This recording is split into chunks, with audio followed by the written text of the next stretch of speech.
Halo pemirsa Hidup Sehat, kembali lagi bersama saya Dr. Rizal Adirus dan teman saya Dr. Sheila Salsabila. Dan hari ini kita akan membahas topik yang menarik nih. Seperti yang tadi sudah ada di tayangan, ada berbagai macam minyak yang bisa kita gunakan. Dan emang populer banget nih yang namanya gorengan, terutama di Indonesia ya dok ya. Gini, kamu suka nggak gorengan? Aku jujur sih suka, cuman aku mencoba untuk mengontrol diri, jadinya aku kurang-kurangin.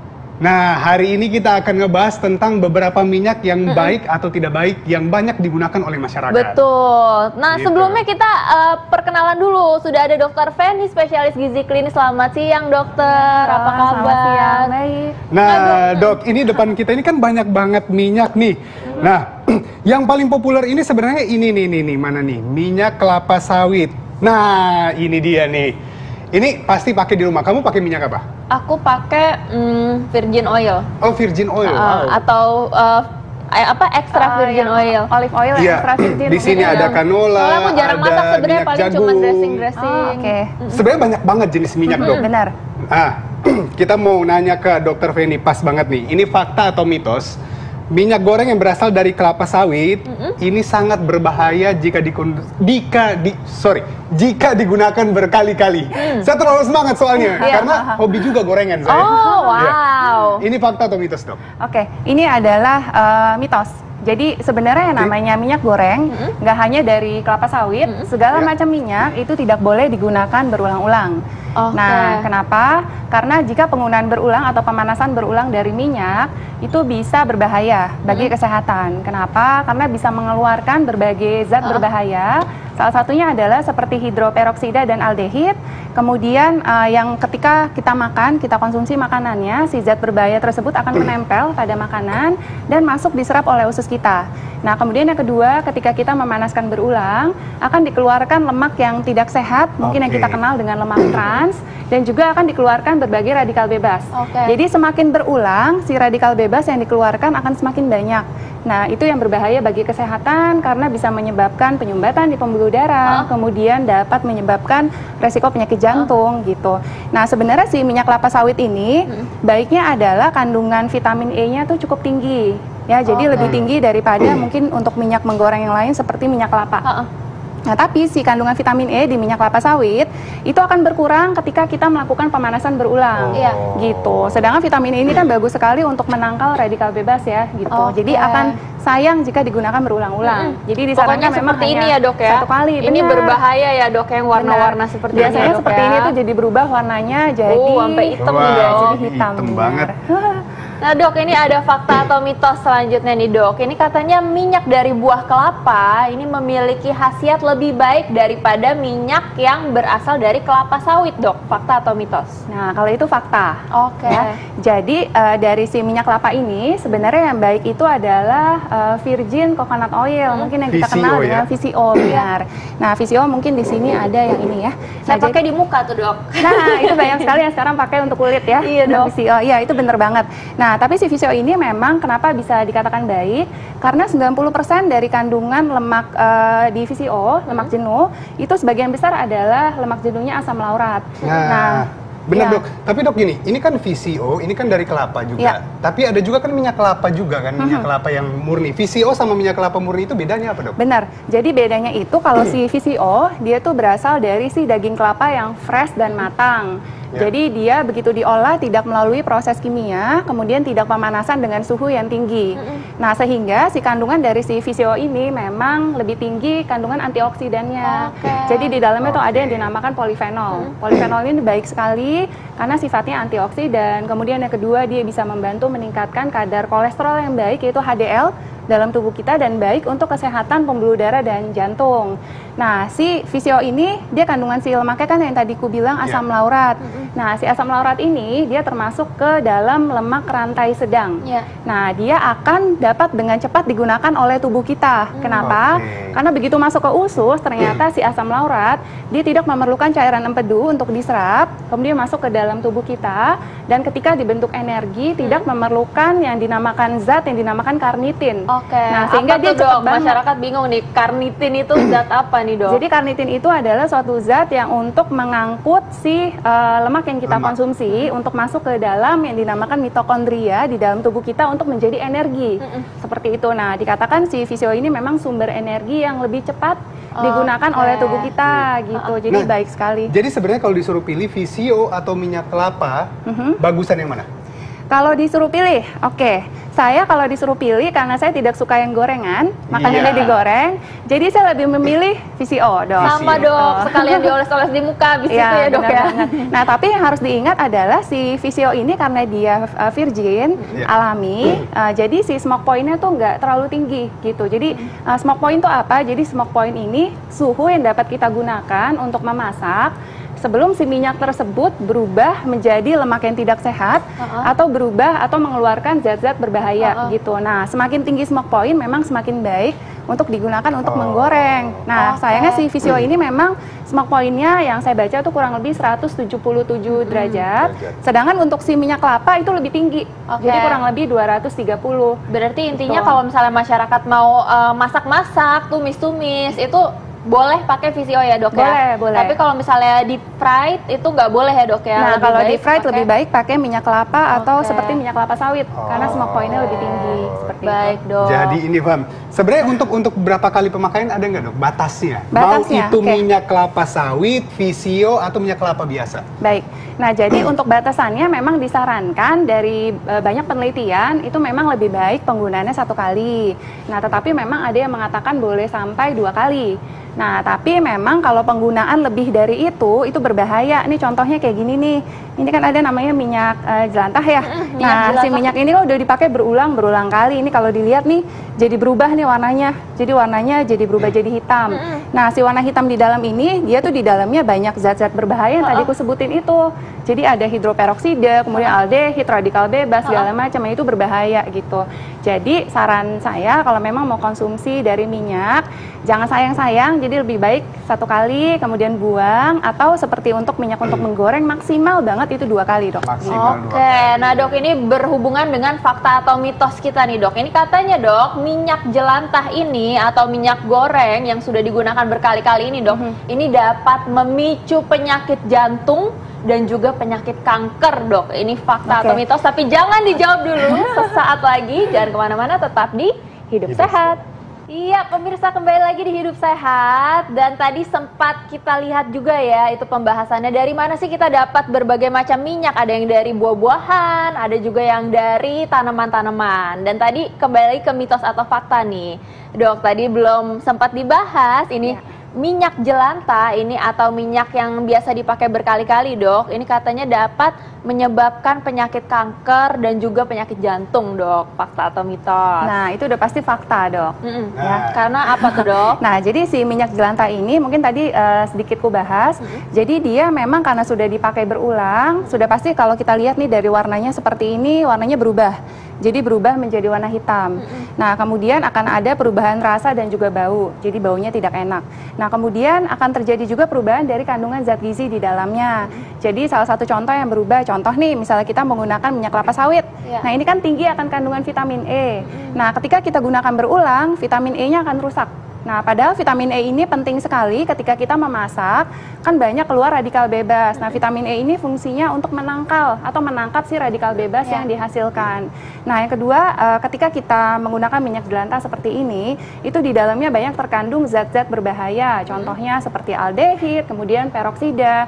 Itu berbahaya banget untuk kesehatan kita. Nah, sama semakin kita gunakan berulang, si radikal bebas yang dihasilkan akan semakin banyak. Nah, si radikal bebas yang dihasilkan, kemudian si zat berbahaya yang dihasilkan, ini bisa beresiko menyumbat di dalam pembuluh darah kita. Nah, ketika menyumbat, maka dapat meningkatkan resiko terjadinya penyakit darah tinggi, kemudian penyakit jantung.